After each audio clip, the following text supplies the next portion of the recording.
This is a Viva PR podcast. There's this big opportunity mirroring data journalism to use data in storytelling, and I actually think far from it being a killer of creativity, I actually think there's a role for it in driving creativity. AI won't replace PR professionals, but PR professionals who use AI will replace PR professionals who don't. Hello, ladies and gentlemen. This is PR in the Real World with me, Tony Garner. In this industry, we're always challenging ourselves to come up with new campaigns, new angles, new stories to grab the attention. And our guest today reckons we could be sat on a veritable goldmine if only we knew how to excavate it. In today's pod, we're chatting with Waddington of Whetstone Communications, who's cut himself a special niche. He helps university and not-for-profit engagement teams do more with data.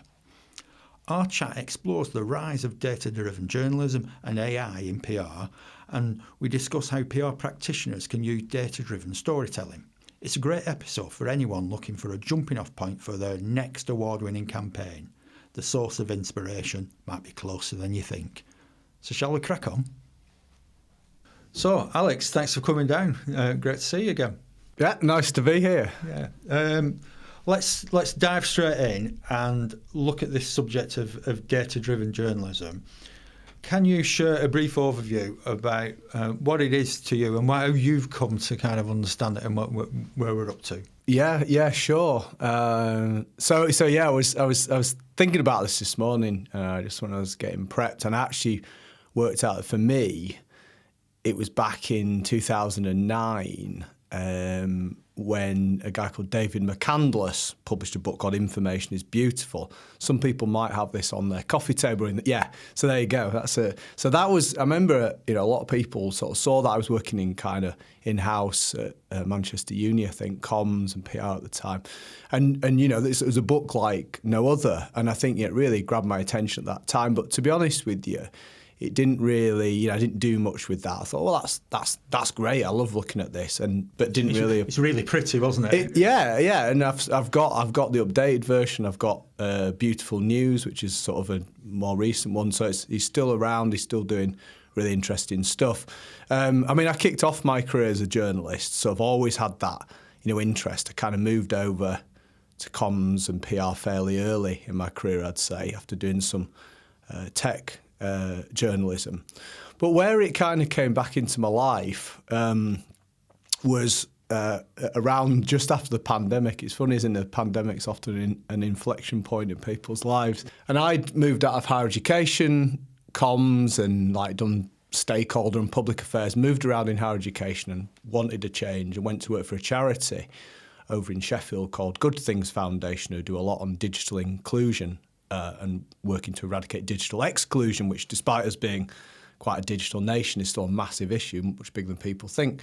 And they were a really interesting charity so we had a smallish comms team, but we had they had a research team and a data insights team, a really small data insights team, whose job was to basically help understand the issue of digital exclusion. So, alongside the more traditional research, big research pieces, they were looking at the data, but also to evaluate the programmes that Good Things were funding to look at how effective they were. And I remember just having this sort of conversation with a member of their data team, and for some reason I just started to think, well, if they're using it to understand something more deeply, and I was really taking what they're doing, how could we apply that to the work we're doing in kind of comms and stakeholder engagement and PR? And it was just that moment I just suddenly thought, I'm missing a massive trick. And I think kind of the comms and PR world is missing a massive trick here by not being more data savvy. And from there, it was really me going away and listening to podcasts about data journalism. Because there isn't, even now, I still struggle to kind of categorise, like people say, what do you do? And if I say data communications, which is about the nearest I've come, people think I work in telecoms or something like that. It just doesn't work because people just wouldn't go, so they wouldn't get to what I actually do. So it ends up much more long-winded. But so data journalism was where I went almost back a bit to my roots to understand, how could you really use data to tell stories, like what is possible. Yeah. So that's, having been a journalist, having kind of moved away from it, had, been switched on a bit by David McCandless, and then having this sort of moment of, this is a great opportunity. Obviously, the tools are there much more, which I'm sure we'll come on to. But, in a digital world, there's a massive opportunity here, and I think I need to explore this more. We hear this expression, data is the new gold, in lots of different spheres. But I guess what you're saying is that there's this land of opportunity for PR and comms professionals who hitherto have not really been exposed to or explored the possibilities in that world. Yeah, massively. So how are we missing a trick, and how can we get better at this? Yeah, well, I think the first thing is kind of evolving from, and perhaps this is slightly sweeping, but I have got a bit of data to back up what I say. But I think, so I'm an arts graduate. Let's say, a lot of the background of us working in this field is kind of more creative, more arts than science. Okay. So that's kind of probably led me down a natural path towards writing and creativity, and not sort of so much on the data side, not at all on the data side. So I think there's a kind of acknowledging that. And then I think there's in an increasingly data-driven world, it's kind of, going, can we really still maintain that position of, I do the words, not the numbers, like which I've heard, an expression I've heard used, because, we are just so data-driven, data-informed is a slightly better phrase, I think, because being data-driven can lead you astray. Being data-informed is really important. And I think, I was listening to Steph's podcast, this morning, which is brilliant, by the way. No pressure there. Steph covered some great stuff, and some of the stuff she said really chimed in. I don't know Steph, but I'm aware of the work she does. But yeah, I think it's that starting to take some first steps. I think acknowledging that it's an area we could improve on, and then just, I think being curiosity driven, that's kind of what I honestly think, like having a project or having something that, you want to do, thinking about the work that we all do, you do as a team, you do as an organisation, you do as an individual, and just sort of thinking, okay, I'm going to try and understand a bit more about what the opportunities might be to use data, particularly in storytelling. And I think we'll come on to this. I think this is, Steph's really well covered off how the opportunities for using data in evaluation, and a little bit on kind of campaign planning as well. I think, and absolutely, and I do some work around that. I do work on sort of auditing, helping organisations understand, sort of I work a lot in local government, so they're working on assumptions based on not necessarily data, but kind of what they think sometimes. And so it's looking at, actually, if I was to dig into your social data and you're telling me you're, prioritising video, actually over a year, your video is not performing any better than static, certain types of authentic static imagery. So that's the kind of thing that I do. But I think there's this big opportunity mirroring data journalism to use it carefully and well and selectively in storytelling. And I actually think, far from it being a sort of like killer of creativity, I actually think there's a role for it in driving creativity. That's really interesting. We work here with a professor from Edge Hill University who looks at innovation, and he's talked to us about refueling our creativity.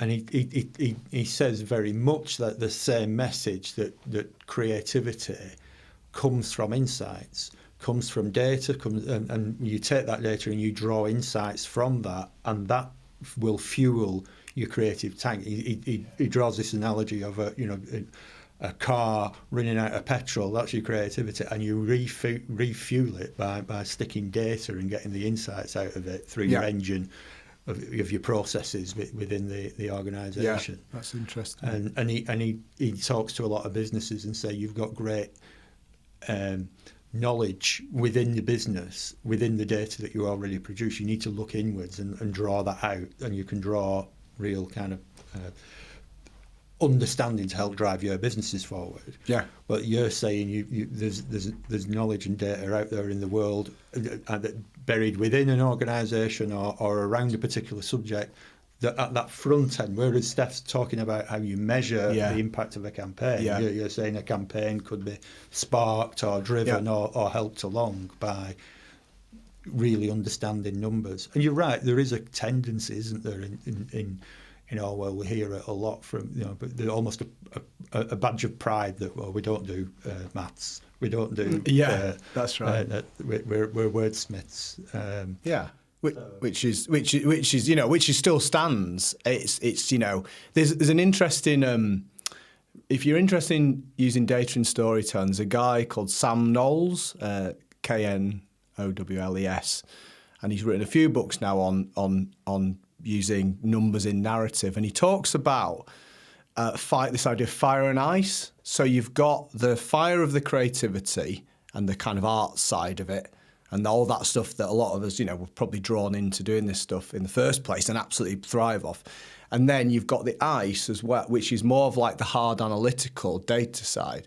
But he talks about this idea, if you can imagine if you put fire and ice together, you get this pretty spectacular result. And I always hold on to that because, I think that's the potential. And I think, Sam talks about some of the examples he's seen where that's been done. So fire and ice is a nice way of thinking about what could we do with this, and it could be quite spectacular. That's interesting. You said there are examples of journalists who are out there or who are already doing this kind of thing that we can learn from. Where are they? Where should we be looking? The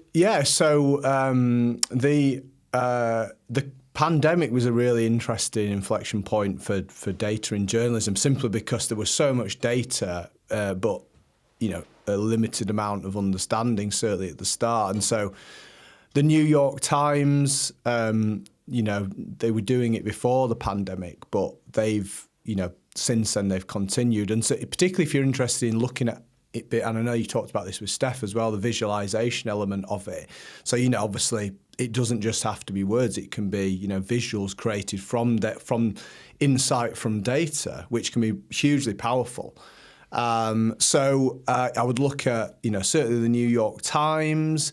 There's the FT do a lot and have done a lot.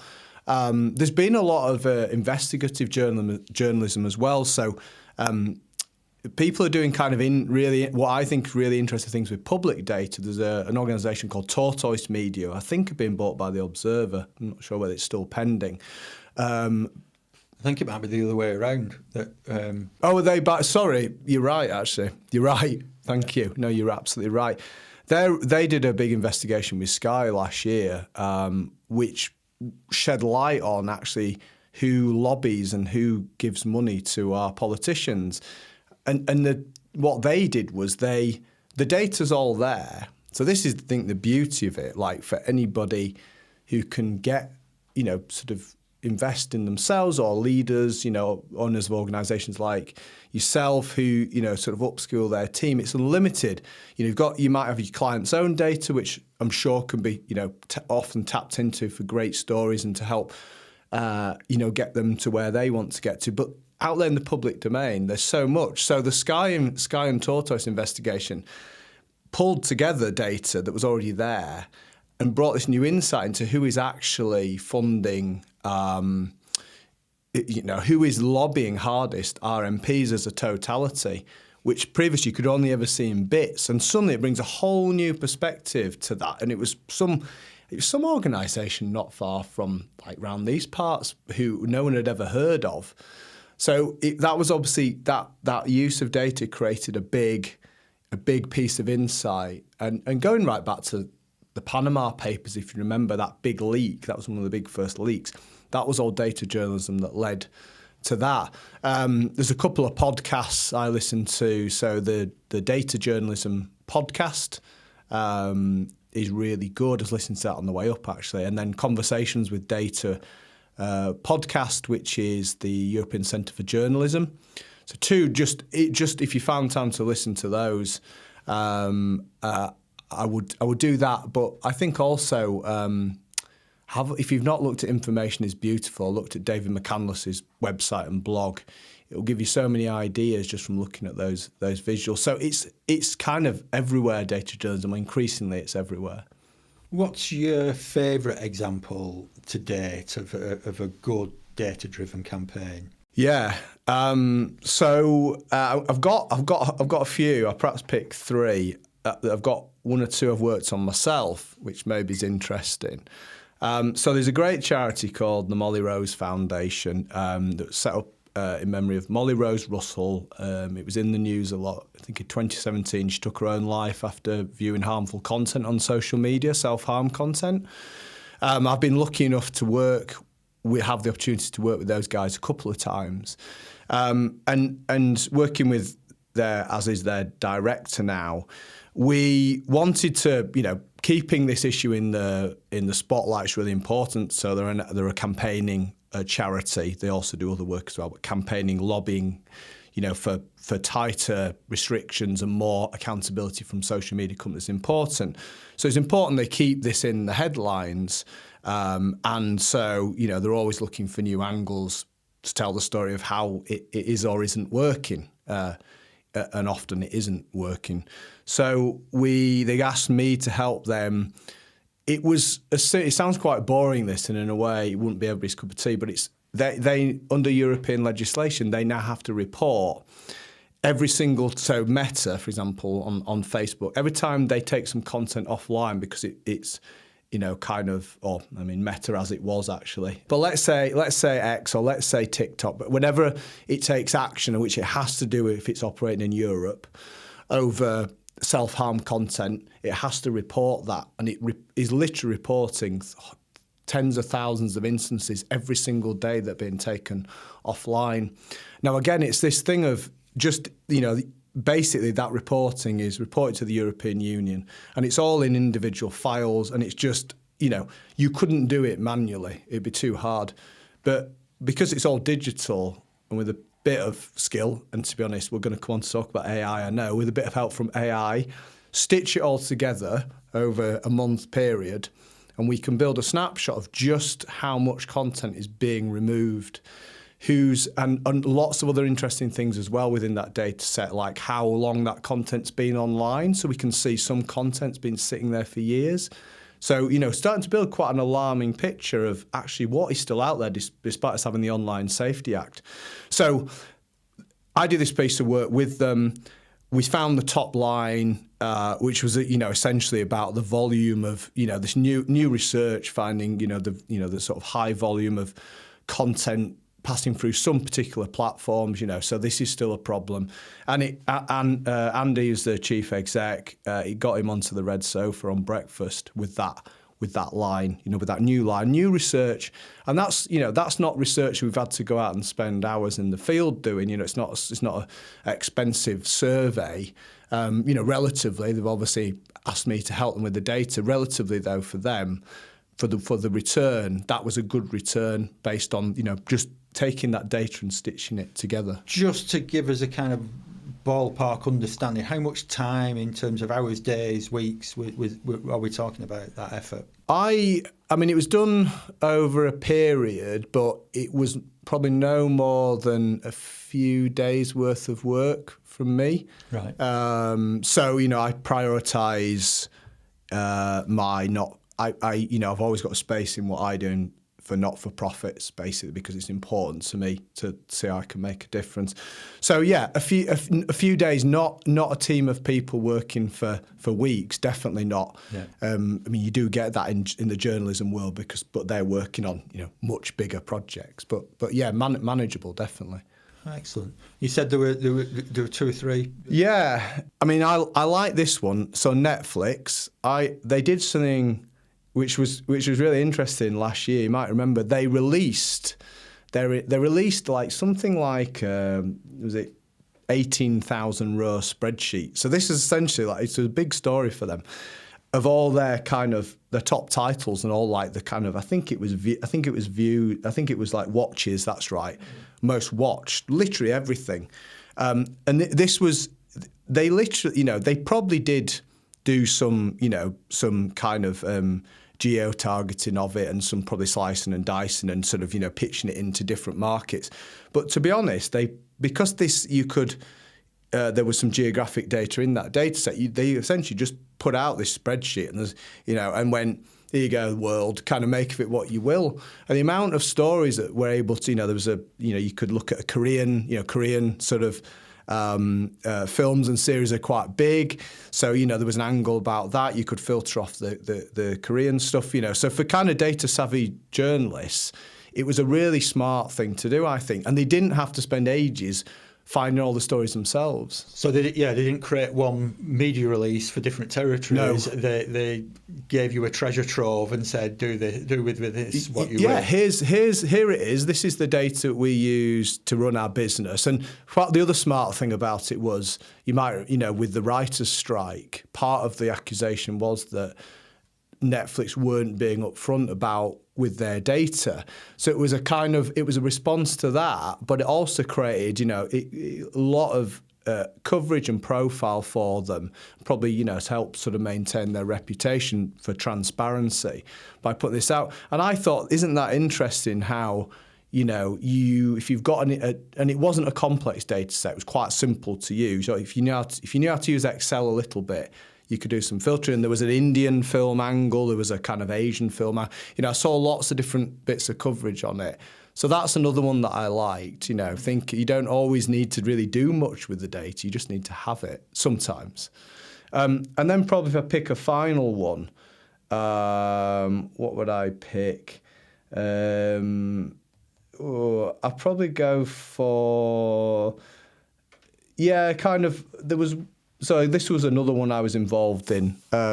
So it was. I got contacted by somebody who it didn't go ahead. So I probably won't name them, but it sort of shows how you might be thinking. They wanted a way of raising awareness of the importance of community-based health interventions. So basically, this idea of moving away from everything needs to be in hospitals and moving out to more community-based health, which, is widely acknowledged as the way we need to go with sort of, kind of health and social care. We need to have more out in the community.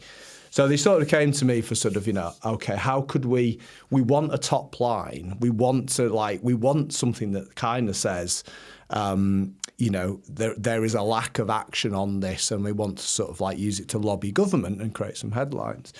So, so if we looked at a few different ideas, but what I worked out was if you look at NHS job vacancies, and this comes into, this is definitely in the realm of how could you use public data that's out there, if you can grab it, and increasingly AI can help you do this.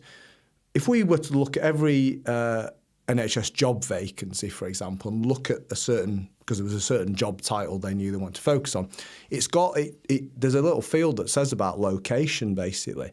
We worked out we could have a methodology where we work out how many of these positions being advertised at one time in a window are community-based, and will give us, we were pretty confident it would show us that, the majority of them aren't community-based. Yeah. And it didn't go ahead in the end because they decided to go on a slightly different angle. But in terms of, that as a way of approaching it, I thought it was an interesting example of how there's data out there that just gives you a top line, that gives you something to sort of, hang an event, hang some lobbying, hang a campaign on. So that's probably the other one I'd pull out. Interesting. I mean, there might be people listening to this who, like myself, run a small agency or work with a small team, and we're saying, this is all great, Alex, it's wonderful, but we haven't got a cast of thousands who we can turn on to this. What would you say to that? And also, what kind of skills do people need to kind of start getting more savvy at? Yeah.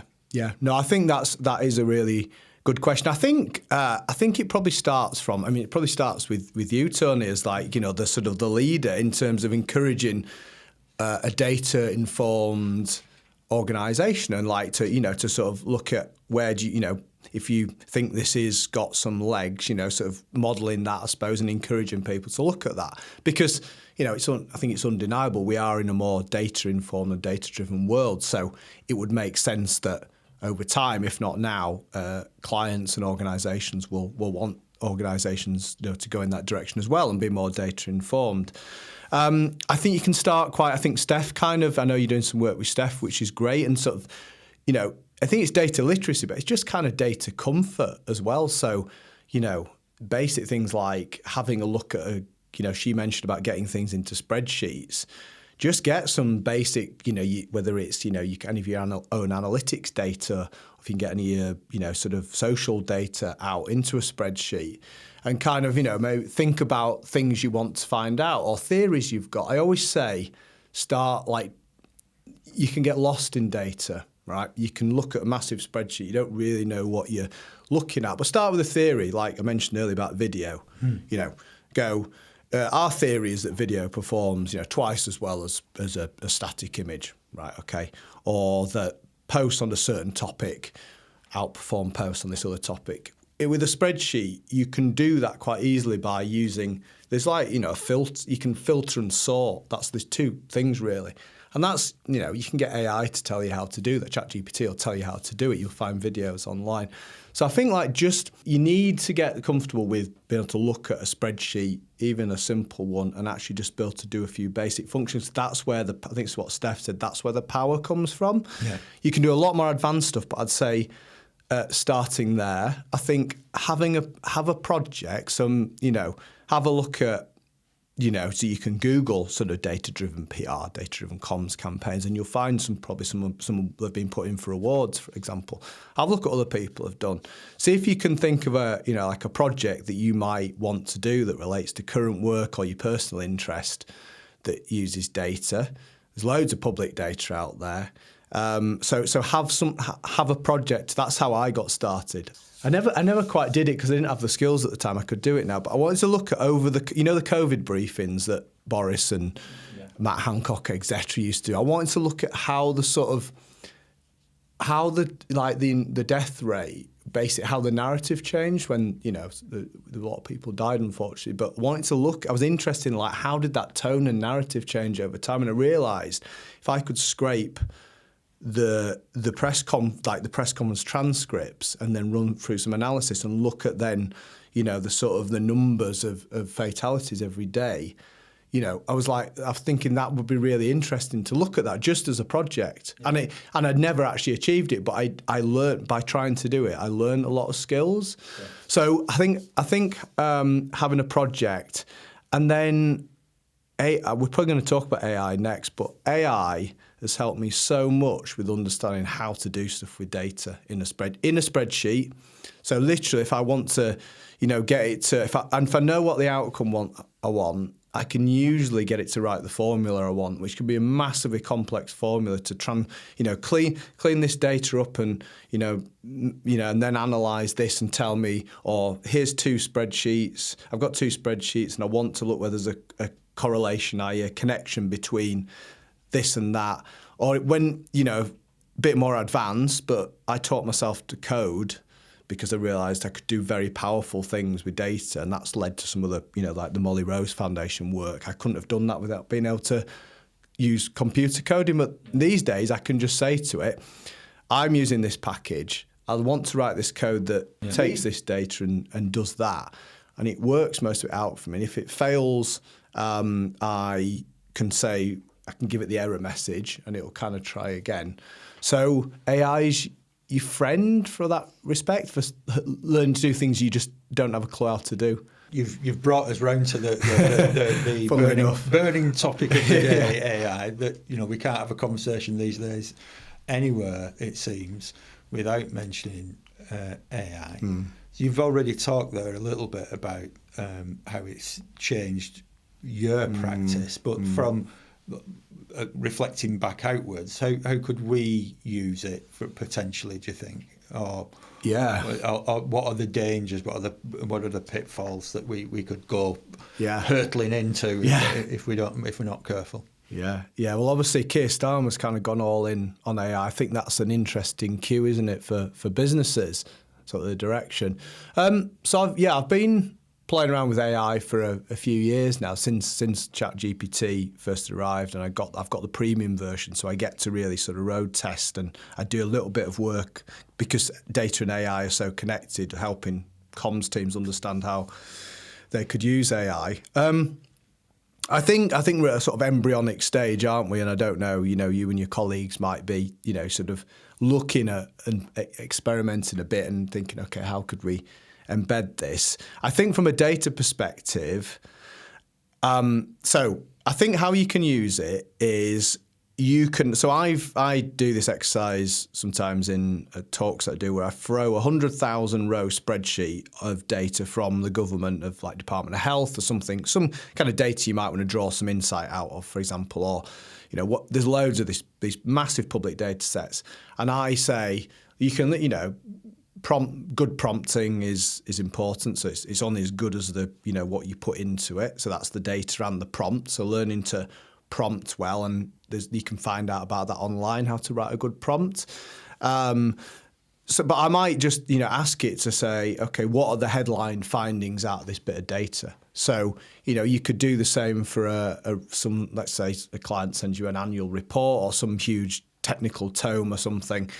It is pretty good at sort of very quickly going through and pulling out the headlines. Now, we know it hallucinates. So my experience, it'll give you, particularly when it's looking at data, it'll give you, out of 10 bits of insight, it'll give you 9 things that are spot on. And one thing will be completely sort of hallucinated. It'll be wrong. So you still need, if you're going to do something with that, you need to be able to sense check it. And that's why I think, like, one of my observations is that there's been a lot of interest in AI in the sector, communications and PR kind of profession. I think AI has kind of caught the attention. At one stage, the CIPR was doing more about big data. It was talking about big data and data literacy. That's kind of fallen off a bit with AI. But I still think like data literacy matters, because if AI will get you to things that are really interesting and go, that is real, that's brilliant, that's a top line, that is like a hook. Yeah. But how can you be sure that it's not gone off on that is not one of the hallucinations? So I think like that is the opportunity. Like I think if you can bring the data side into what you do with the AI and use it for crunching big data sets, for, let's say you're running a campaign where you're trying to impact something like use of a service, right? You might have your analytics from your campaign or your analytics, all fine. But we know that to really assess whether it's had an impact, we need the service data. As long as like they've got some commonality, like a date. So like you've got all your campaign on you've got date information on it. It's daily reporting on your campaign. Great, you can see the spikes. You've got your service data, again, daily service. So if you can align it, AI is very good at telling you, like, very quickly give you an idea. And maybe this is during the campaign, you're trying to work out, is this working? It'll quickly go, yeah, there's a correlation. There seems to be a correlation between the two, or there was a correlation at the start, but now it seems to have tailed off. So it's, for getting a very quick picture and then go, okay, this is something we need to look at. It's really good, and it'll get you to think bits of insight that you wouldn't have necessarily thought to look at, but you need to be able to verify it. So I think that's the opportunity to embrace it, but you're still going to need that data literacy side somewhere. It doesn't need to be like, and we're not talking, you don't need to be a coder. I think you just need to be able to then go in and go, okay, it's said there's a connection between these two things. Can we back that up? Yeah, how do you verify that and not just cut and paste everything that it spits out? And I guess that having that background in knowledge and experience that your gut says something just doesn't look right there. Yeah, that's it. And then using the data to then just test that, because the gut. I'm glad you mentioned the gut thing. Our gut can be wrong as well.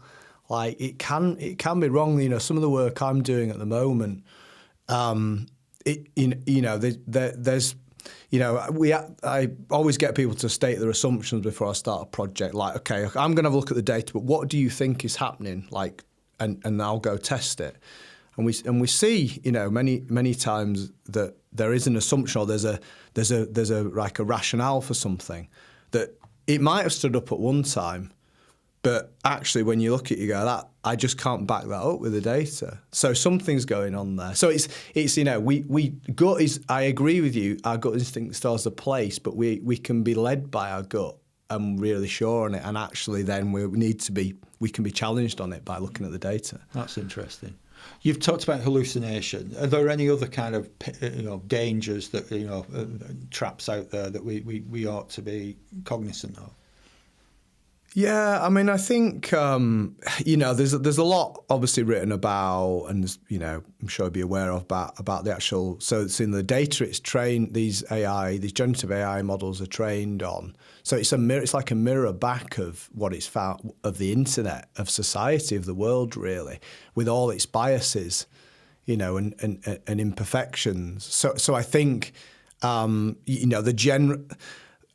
think there are people aiming to build models that sort of try and squeeze out some of those, biases and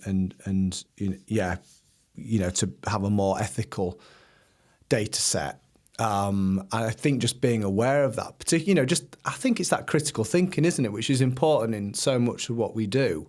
Just thinking. So I think you need to understand AI, to a certain degree. I think, because I think that prompts critical thinking. The other really interesting thing that comes up when I talk about this is the environmental aspect of it. I think this is interesting when, sort of thinking about your own organisation or perhaps even clients you're working for. How do you square, if you've listened to some of the big thinkers like the Blair Foundation, Tony Blair's foundation, they do this big thinking on how AI could change society. They've got this idea. They've got a theory or they've got an idea, a suggestion that if we at a certain stage, we'll all have our own personal AI, right? So that'll moderate how I interact with the world. It's really exciting because all those translations that councils and public bodies spend time doing, suddenly you don't need that in theory. But if everyone's got their own personal AI, it just does the translation for me because it knows what language I want it in. So there's all this potential for it to do these incredible things within organisations and to cut waiting lists. And the Blair Foundation's fascinating if you're interested in one really big vision stuff. But we know these data centres they run on can consume huge amounts of energy. So it's really because the environment. I mean, I still believe it matters. Some of the world events might lead us to believe that others don't, and that we'd be seeing growth prioritised at the moment over other things potentially. But I think it's just worth having in mind. Reputationally, does your adoption of AI sit with your values? Kind of if environment matters to you, how are you going to square that with I think it's always a trade. Things are always trade-offs, aren't they? So I do think the environmental aspect's worth thinking about. Yeah, definitely. I mean, but it's a tricky one, isn't it? Can you envisage an agency or an organisation in 10 years from now existing away from that not touching it, and even if you don't want to get involved, your phone will have it embedded. Yeah. That's right. It's going to be really difficult to avoid, isn't it? Yeah, you're absolutely right. It's a good point. You ask organisations, are you using AI? And they say no. And then you go, what products are you using? Canva, Adobe. AI is getting baked into so much. So you're absolutely right. You Google when you Google, the good AI overview that's feeding you information now. I think it's that how you use it, how you get the best out of it, and how you then, I think the value comes from, how do you use it to take away perhaps some of those things that don't add so much, that just take time, and then, how do you use it to do, amazing things, basically. That's, sort of use the humans in your organisation to really add the value. Yeah, interesting. I mean, you seem really kind of enthusiastic and almost, leading a charge towards data journalism and for those practices to be adopted within the PR and comms industry. Do you feel like you're a white knight heading out there? It depends what day you ask me on. I think, I mean, I really enjoy it. It's changed my, sort of the age I am in my middle age. I didn't really see it coming, this change. and it's reinvigorated my career, and I get really excited. I think it's really reinvigorated my career. It's definitely been a riskier path than just kind of staying in my role and kind of seeing out my time. And I might have come to it eventually anyway. I think because I couldn't see anything. I couldn't see like a bit of a movement or a community. As I say, like I couldn't even think of a good name for it. It's there, these people like Steph, who's she's definitely more on the measurement side, but she's an advocate for data, and that's great. And there are sort of there's a sort of people connected with AMEC who I'm sort of aware of, and and there's people on the data storytelling side like Sam Knowles, who works a lot with comms teams, and there's the PRCA have done a little bit, and there's bits and pieces happening. But I kind of do quite a few sort of webinars, which are just kind of for the pub. I work a lot in the public sector, so I try and give something back. They haven't got much budget, as you'll probably be aware. So free webinars for individuals, and I've sponsored some awards as well, which are sort of free to enter. So it's basically trying to sort of push best practice and good practice to the fore, and then put those case studies in a repository. So I think like the reason why I'm doing is I think it's such it kind of drives me. I love it, and I kind of I love seeing other people get more from it. And I do think like for individuals, I think I think there's going to be demand for it eventually. I think just in a data-driven world, so I think it helps you get ahead career-wise. And I think for that, like agencies, there's already many waking up to it, and obviously, you've sort of tackled it twice on the podcast now, so it's a good sign that something you're interested in. As I say, in the AI world, I think it's like, how do you maintain value in an AI world, or differentiate yourself in a increasingly AI world where everyone's got AI and deploying it? And I think that it will help with that. Help maintain, what value do you add? Well, we've got a sort of, maybe eventually it's like a small team, or we've got a data, a comms person, because I think, some of the bigger agencies can clearly employ data analysts. But I think where that doesn't always work is they're data people, very good data people, but they don't understand storytelling. They just, they love data, but they don't understand how to deploy it. And I think if you can get that hybrid of a great storyteller, someone's got an eye for a story, understands kind of how comms works, but can bring this sort of data creativity. That's quite unique. So yeah, I think I'm looking forward to sort of seeing how it develops. It's interesting. I mean, our paths first crossed when we were talking about doing something in the education sector, and looking at the tons of data that's out there and available for schools, colleges, universities to tap into. And that must still be uncharted territory for a lot of those, that there is real scope for them to take advantage of the data that they're sat on. Yeah, huge. Increasingly, it's just, as I say, there's your own data that sort of will be there, and sometimes the challenge is getting to it. I think that that knowing who to ask, how to ask, your colleagues, if there'll be people rightly who own the data and will keep that, and then sort of it's got to be all done right, but they might be nervous about what a marketing going to do with that data. So I think there's a need to build some internal relationships if you're working in-house, or if you've got a client, how that might be a bit of a journey, because there can be a sort of suspicion. But I think we sort of, when we were talking previously about this, I was saying about there is a bit of a risk as well of getting left behind with data literacy, in that data journalism is now being baked into, journalism's not a healthy profession. We know that. It's not exactly flush with money.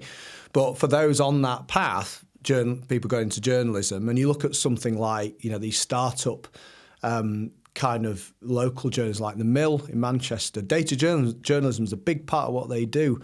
And it's baked into a lot of the training. You can do a master's in data journalism. There's lots of masters now. So there's almost like this, if your reputation management is important, it's part of what you do, you're a bit of a disadvantage if you've got these data savvy journalists who might be just browsing your client's data. If you're in-house and you're a public organisation, they're crunching your data in ways that they never would before. And you've got to be, I think, savvy enough to have a bit of understanding somewhere in your team. I think about if they come to you with a story, might be they've actually got it wrong. And you might be able to knock that down quite quickly, like we do, sort of good old-fashioned PR where, something is not right. But, if you're not got the data literacy to do it, that's more difficult. I also think, it can be an early warning sign as well. So you might even spend some time, if you're going through some data and think, oh, blimey, that's not a good story. Yeah. Like that. And you're not going to be able to stop it getting out if someone's poking around in it. But at least you can get forewarning and work out, what you might need to say. So I think there's loads of interesting angles to this, from a storytelling, a proactive, from a reputation management, from the evaluation side, from the campaign planning side, which Steph covered really in depth. I think it's really exciting. I do think it's slow. It's sort of a slow burn at the moment, but I think the sort of, hopefully we will see, more perhaps dedicated individuals who are comms and PR people first and foremost, but bring that data savvy to it. That sounds a really nice place to kind of leave things. But I was just struck by one thought. There was a recent headline in the Sunday Times, which is a headline that said, with ChatGPT, do I need to hire a PR firm anymore? And then there was an answer from a PR professional. What would you say the kind of future looks like? Because you seem much more kind of optimistic. Yeah, I think. Well, I suppose, like, without getting into the weeds, there's and this is not just PR; it's other professions. It's the sort of like time-based model, isn't it? Is a lot operate on, and that's with AI, because we know AI brings efficiencies. And if you say, using AI can be a selling point, but also it can lead your client to say, oh, right, okay, well, if you're using AI, then it's saving you loads of time, so, you can reduce my fee. So I think that's quite it's something that the sector's got to wrestle with, that the industry's got to wrestle with. Listen, I think, as I say, there's some people who think hallucination will disappear completely, like Tim Berners-Lee, who invented the internet, essentially, the World Wide Web. Heard him say he thinks hallucination will become less of a big deal. So, that if that's the case, then we can, rely on AI and, really sort of trust it. I think the public will slowly shift, society will slowly shift to trusting. So chatbots, more of us are trusting chatbots when we, try and find some information online. We're quite happy to work through a system. It doesn't always work, but, use a chatbot to help us, sort of get to what we want to. Maybe the public will be more open to, the society be more accepting, and the clients be more accepting, and, we'll all just kind of think, well, why did we ever worry about it? But I think, as I say, that human, it doesn't replace, there's a kind of saying, and it's used for lots of professions, but, you could say, AI won't replace PR professionals. PR professionals who use AI will replace PR professionals who don't. And so that's I think that's the way to think of it. It's about working out how best to use it, following the technology, understanding the limitations, experimenting, and seeing how it works for you.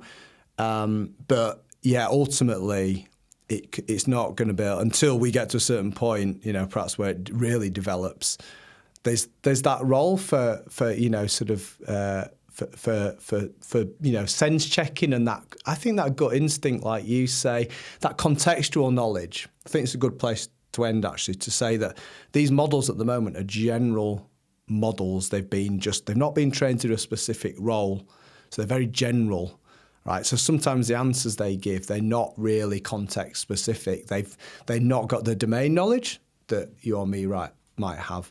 So that's really, I'd say, where the value can come. Excellent. Well, that's been brilliant. Time has flown by, but thank you, Alex. That's been superb, and we'll look forward, no doubt, to getting you back in to see how things have developed in the future. Yeah, look forward to it. Thanks for having me. Cheers. Bye now. Thanks for listening to PR in the Real World. If you've enjoyed this episode, we'd love it if you could subscribe to the podcast and leave us a quick review. Your support really helps spread the word and reach more marketing and PR professionals just like you. And don't forget to share this podcast with your colleagues or anyone who'd benefit from the insights we share. Thanks again, and we'll see you next time for more tips, strategies and real world stories from the PR frontlines.